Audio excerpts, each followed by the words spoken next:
విశాఖపట్నం నుంచి ఇరాన్‌కి బయలుదేరిన ఒక షిప్ మీద అమెరికా ఒక సబ్‌మెరైన్‌తో అటాక్ చేసింది. అటాక్ చేసినప్పుడు 180 మంది నేవీ సిబ్బంది అందులో ఉన్నారు. అందులో 87 మంది దాకా చనిపోయారు. 37 మందిని శ్రీలంక నేవీ కాపాడింది.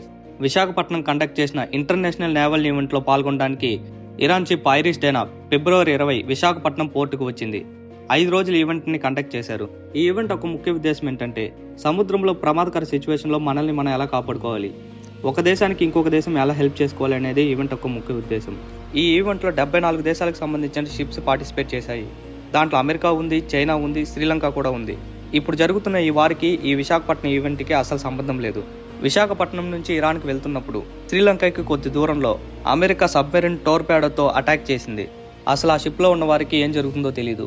అసలు డైరెక్ట్గా వాళ్ళు వార్లో పార్టిసిపేట్ చేయలేదు. ఒక ఫ్రెండ్లీ ఈవెంట్ కోసం విశాఖపట్నంకి వచ్చి తిరిగి వెళ్తున్నప్పుడు అమెరికా దీని మీద అటాక్ చేసింది.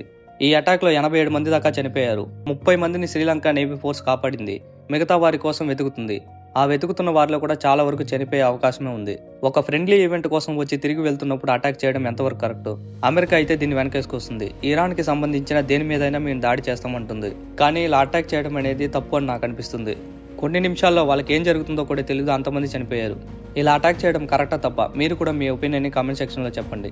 నా ఎక్స్ప్లెనేషన్ నచ్చితే అకౌంట్ని ఫాలో చేయండి.